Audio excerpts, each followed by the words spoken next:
You're listening to Joe Dalton on Dublin South FM, crossing the Rubicon. Yes, folks, here we are at Dublin South FM. Each week, as you know, I try to bring you a different guest, a different perspective of life from around the world. People that I hope will inspire you and make you actually take action in some way or not. Have you ever felt yourselves that you wanted to jack in everything? Have you ever felt like you were burnt out? There was a deep calling inside that you wanted to act, but fear held you back. Well, my next guest decided to do that. Brave, I have to say, because a lot of us would want to do what she did, but we have a lot of fear, commitment. Who knows what's going on in our heads? But we put the brakes on and say, shoulda, coulda, woulda. Ashmi, welcome to Dublin South FM. Thank you so much for having me. I'm really excited. Yes. A lady, I have to say, who worked in Silicon Valley, was working, could have been at the top of the empire, but had a deep calling inside that, let's call it intuition, let's call it that gut feeling. But you had that intuition to go, something's not right here. I have to make a change.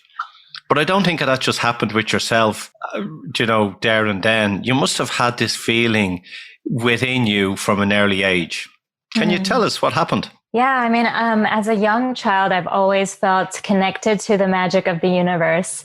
But throughout school and my career, I kind of lost that spark. But I've had so many profound experiences. The first one I remember is in 2015. I was still working in Silicon Valley, but also doing this personal development retreat and course that was shifting a lot within me. And one morning I woke up and I really felt this kind of blanket of calm and this white light come down. And that whole day was so magical. And it was almost like I was in a different reality or frequency. I didn't really have the words to describe it at the time, but it showed me that maybe there's something more to this reality than what we've thought. And maybe there's another way of being. Like that bliss I felt was just profound. I've never felt anything like it. And it's almost like, am I on a drug? But I'm not. And I felt so grounded and calm. And it was as if the people I encountered, how I was feeling and being, everything was just a bit more calm, a bit shinier. And it felt like I had taken like a potion of luck. And from that day, I've always had that seed within me of what if there's something more? And I started reading, I've always heard about the law of attraction and this quantum reality and, changing frequencies. But that voice within me was like, is it really true? Like, can everyone experience it? Or maybe it's a little bit true, but how much can we actually rise into this? And so my journey was about kind of seeing for myself and experimenting. A lot of us have those experiences or hope to have those experience of, oh, life is changing, or that haha moment. And a lot of people do as well have them, but they only have them for a split second. And then their mind kicks back in and pulls them back into the reality that they know. What was different with yourself? What was the steps that made that different, that you actually then could follow through on that? I think it was very similar to other people. I mean, it was a series of very tiny baby steps that at the time I felt like nothing's changing. I'm still stuck in this cycle of working and burning myself out and hoping for more, but not really making a change. But it got to the point where kind of I hit rock bottom. I was working at a tech company in Silicon Valley, and it had grown so fast and so quickly. And I'd risen up the ranks to work alongside executives, and I was loving it, but also overworking myself and working 90 hours a week, waking up with heart palpitations, anxiety. And I had a huge moment where I just burnt my fuse. I couldn't even move from my couch. And I realized that this isn't what I want. I can't keep going. I'm losing my health. It was a wake-up call. Was it a dream job? Yes, actually. Yeah. I've been very lucky with that. And at that time, I defined it as a dream job. But yeah. But and the reason I ask that is because we have times where we go, this is a dream job.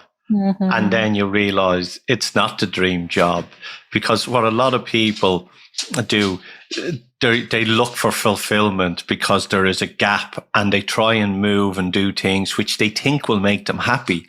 And then after a while, that excitement is lost and they are back where they are. And that's why people keep searching on that journey.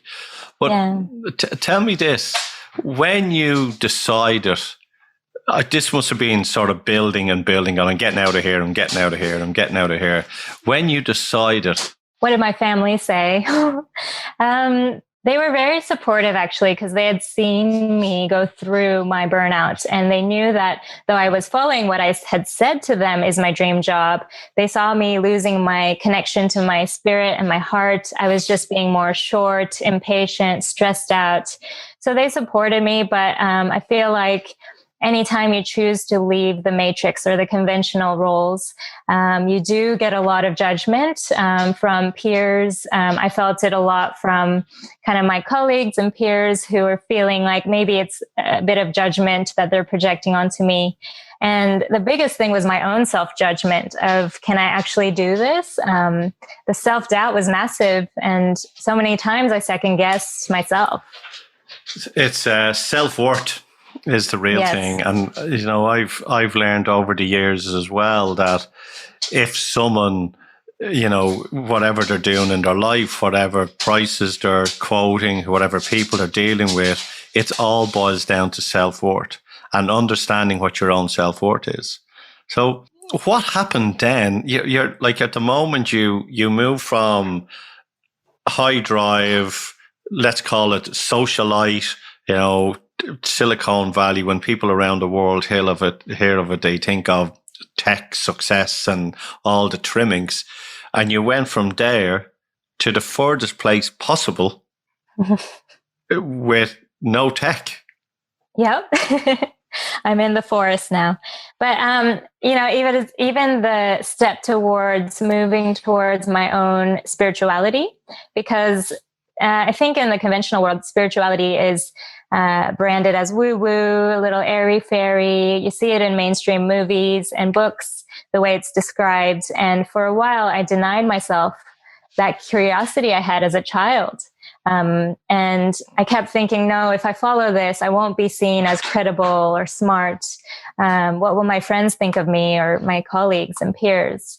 But the moment I kind of gave myself permission to explore what it means for me, and just explore my natural curiosity, come back to my true essence, my childhood essence, that's when the doors started opening. And it led me down this path to so much magic and synchronicity, and kind of this timeline jump into a brand new reality that was totally unrecognizable to where I was coming from. And I don't regret it. You say there, like, the magical things happen. And one of the things as well, you're right about the new age spiritual movement. It's all smelly love candles and feeling and let's give everybody a hug. But true connection with your own divinity and that spirit within is about truth and courage. It's do no harm to no one, cause no harm to no one's property, but stand up for yourself as well. And it's that truth and courage. And if you have that truth and courage, those things change in your life as well. So you're right about that. But what about, there's people listening to this and they're living in an apartment and they have 3 kids and they're going, she's so lucky. When you have baggage as well, it's a different circumstances. But it's not for them to move out to the woods, to move from Silicon Valley to Australia. It's for them to find their own path, because divinity, the spirit will, or let's call it grace. Grace will show you or that person where they need to go and what they need to do. Yeah, it's not about the external journey. It's not even about traveling or going anywhere. I feel like right now in the world, we're seeing a mass global awakening. And this is happening while people are in lockdown in their own apartments. But what the great journey is going within yourself and looking at all the aspects of yourself that you've either rejected or been blind to. All your fears are going to come up. I feel like we're in this pressure cooker right now globally through outward events, but also within us. And it's this time where all the darkness, all the shadows within us, everything we were kind of blind to has to come up to the surface to be seen.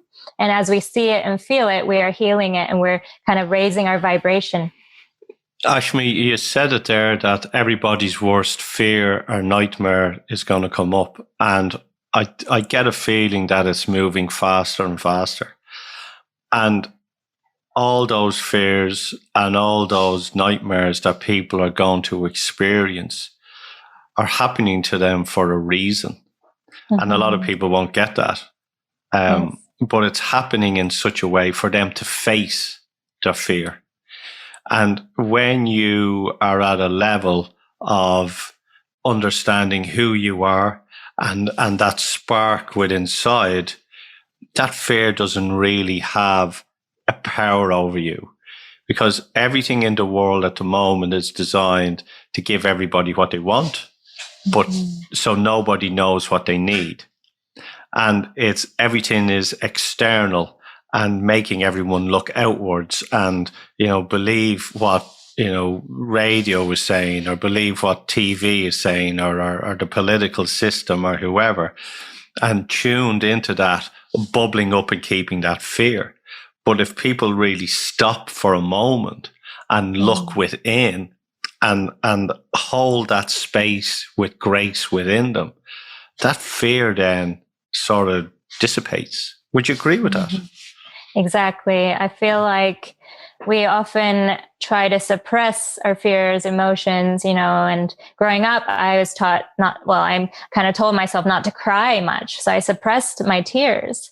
And now what I'm realizing is whenever I'm triggered or whenever something comes up, instead of trying to ignore it or distract myself, I just sit with it and ask myself, what is this showing me? Why is this hurting so much? What part of me needs to be loved?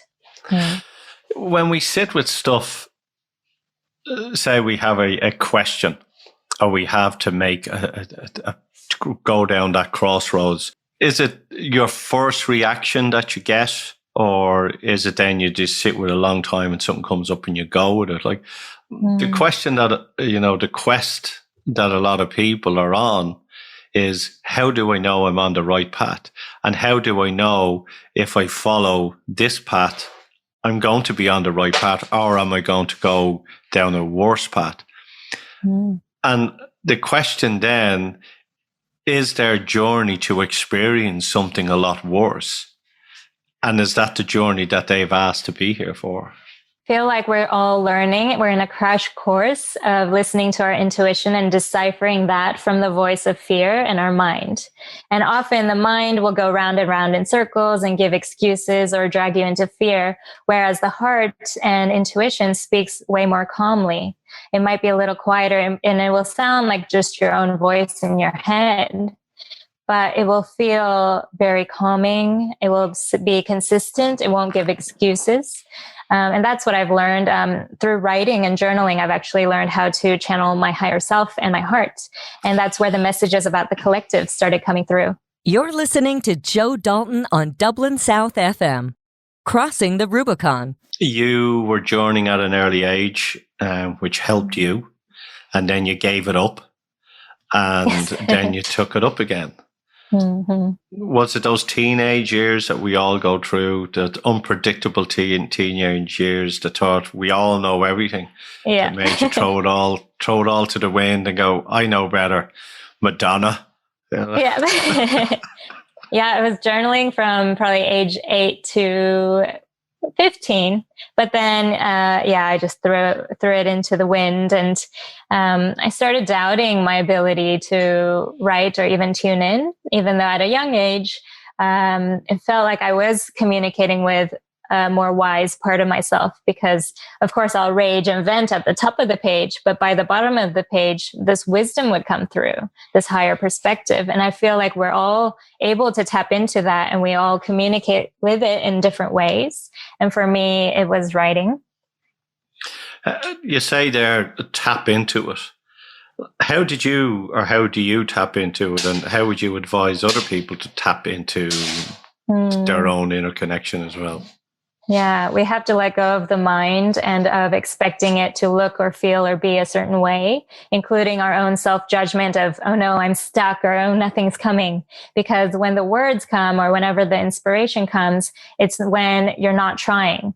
So for me, it was when I'm showering or walking in nature, or right before bed, I'm half asleep, delirious, and like 2 words would come or a sentence would come, and I just grab my phone and type as fast as I can, and sometimes in the beginning, it was just a sentence or a feeling, the zest for life or this awe. And it was when I was connected to my heart and not in my head.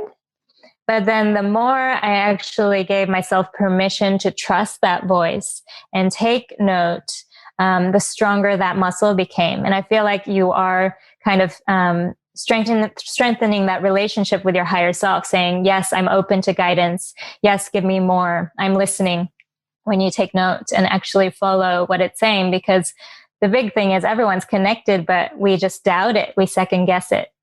I would agree with you 100%. I get those moments in the shower that those words pop up, and I'll fall out of the shower, and I'll make a note, and then I'll try and create something from those 2 words. And I've been doing that a long time. One of the things I find the hardest is when I'm driving, and some inspiration will pull up in my mind. And if I don't write it down, I'll forget it. Yeah. But I can't write it down because I'm driving. I'm guilty of that too. It happens. Yeah. But you're with your kids, and like I'm working on a book at the moment, and I swear to God, I was in a zone. Something came over me, and I could have wrote the whole book in a weekend.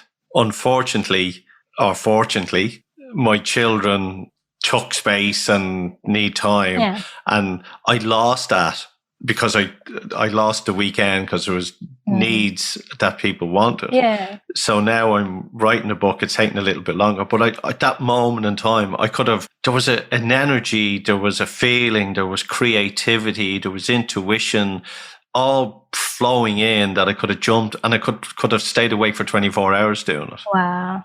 But I would say trust that you didn't have it written down for a reason, right? Like even when the inspiration goes, this is about cultivating trust in life and the universe that is so strong that even those moments are divine and meant to be, because when it comes back to you, it's going to be 10 times stronger or better, or maybe you're supposed to have other experiences now with your kids that will inform what comes out next. So it's about letting go of that judgment.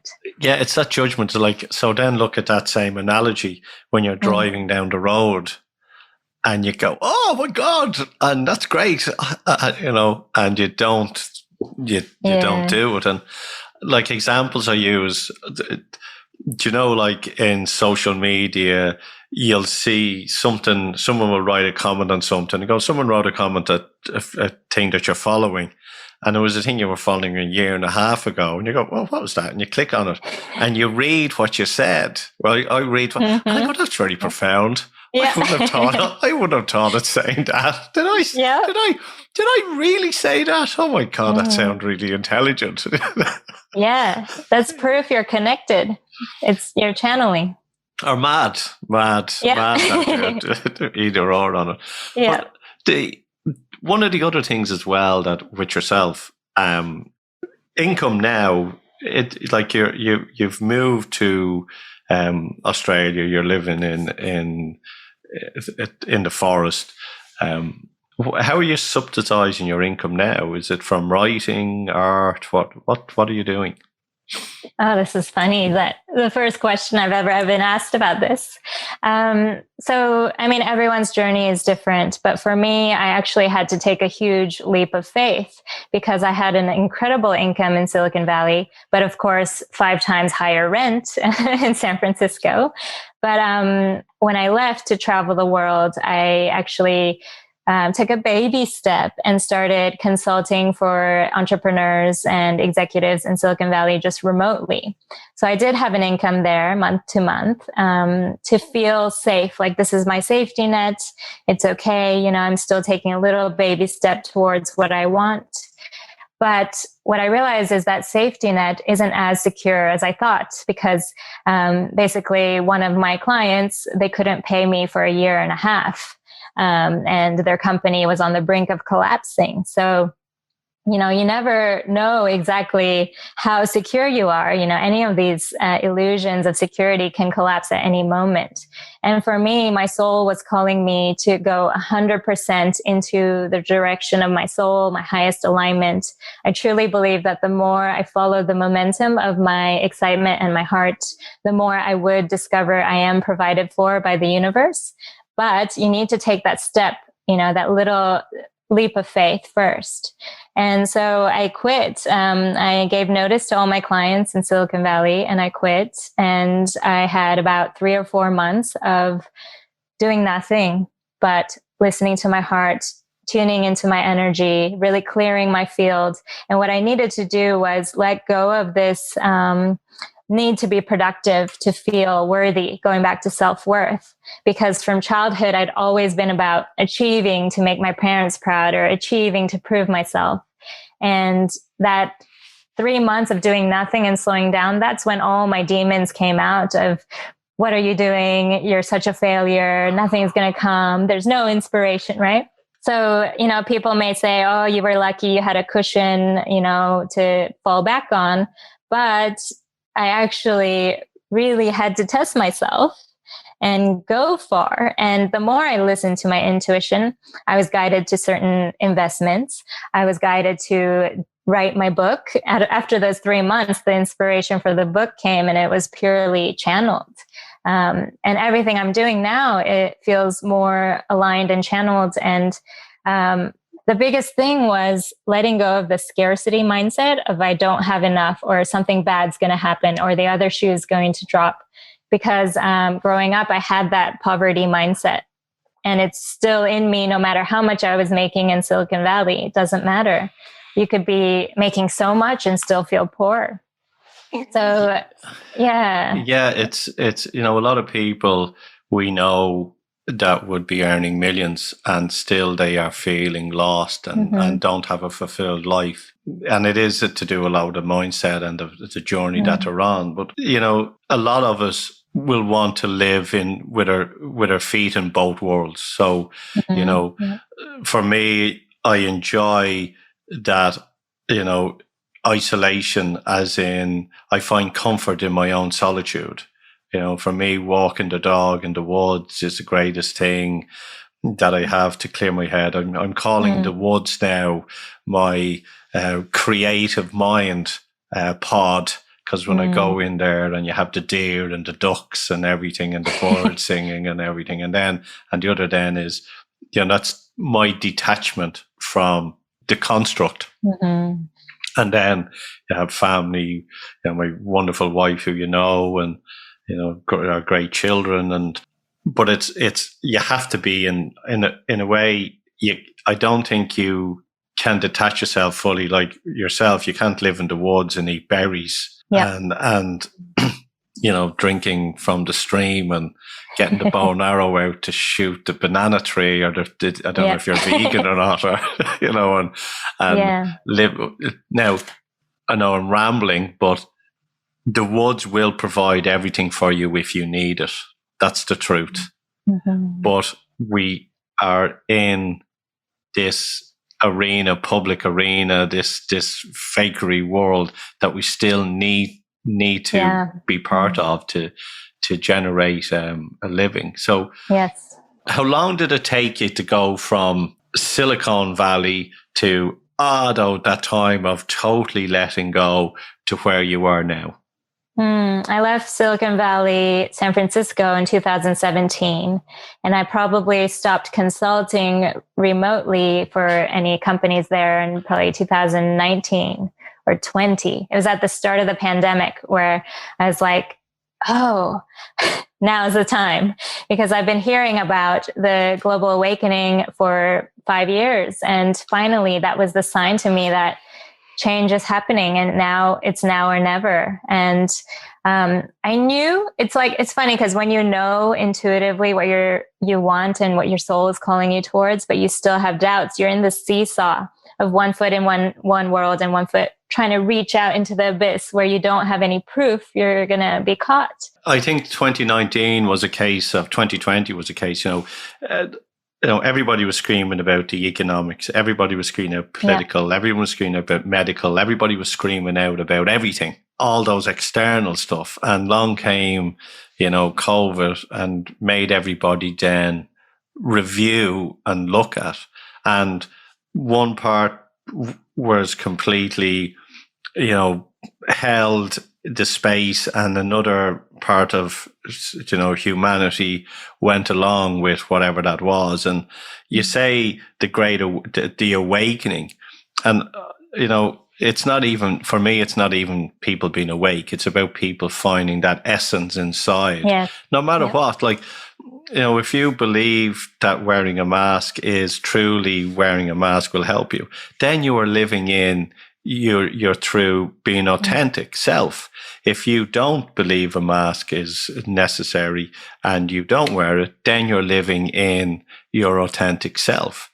It's the people who are not living in their authentic self are the ones that I think need to go on that journey, need to wake up and are living in that, living in that. So, but everybody shouldn't be pointing fingers at, oh, you got that done, you got this done, and that divide, even on both sides, it's not serving. It's not. Yeah, it's as I say, he who has sinned may cast the first stone, and everybody has. Yeah. What is life like for you now? Like you said, I mean, this journey, I call it awakening, but it is a journey into my heart and into my essence. And those tastes in the beginning of that time of bliss, where I really felt like I was the creator of my reality, and I could kind of be connected to my essence and the truth of my soul and follow my heart, that's starting to become more and more anchored in my day-to-day experience.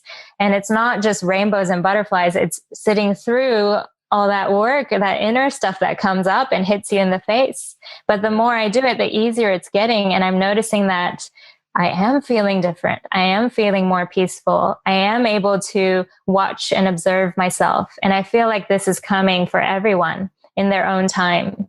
And kind of coming back to how do you know you're on the right path? Even when you feel stuck, even when you're in this suffocation of I want more in my life, that is your soul guiding you. So that suffocation can be a compass. And the other side of that is excitement.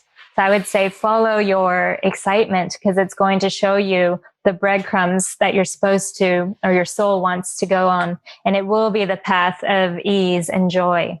Your writing, your book, your Instagram has helped so many people. I have heard that people will wake up in the morning and read one of your messages, and you were actually thinking how they feel, and you have helped them. So that is wonderful in itself. And your book, and I picked up the book this morning and I was going through it, and there's a natural, honest, authentic flow through your book, and the art in it as well it's beautiful. Thank you so much.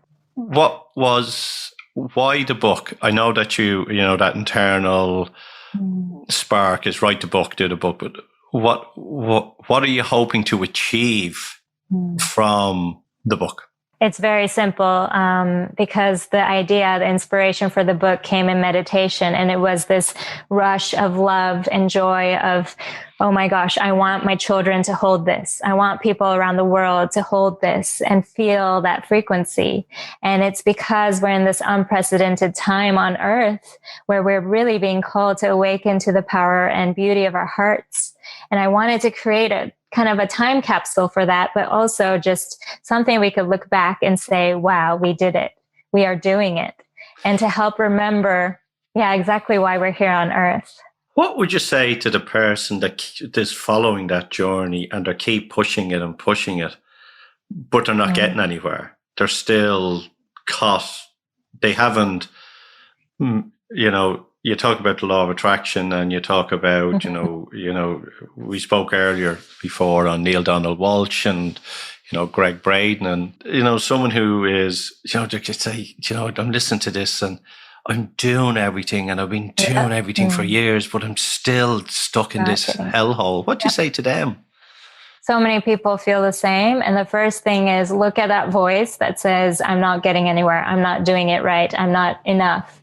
Look at that and see if you can be even 1 degree more gentle with yourself. Because usually the first step, that reason that you feel stuck or in resistance is your own judgment of your path or your progress. And can you take that and instead of the usual reaction of judging yourself, can you put your hand on your heart and love yourself and say, it's okay, I'm on my way. It's only going to get better, right? I love myself. I accept myself. I see myself. I see my effort. That self-love is often, or not even if you feel like you can't even get to self-love, at least self-gentleness in your own self-talk.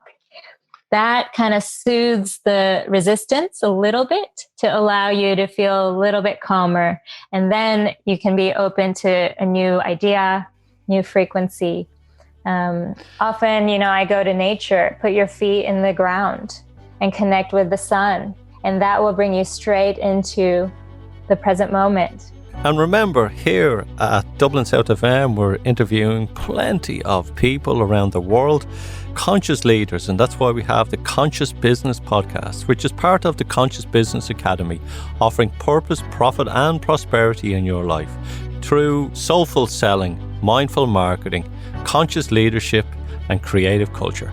If you want to reach out to me, it's joedalton.ie. You have an awesome week and take care and look after yourself.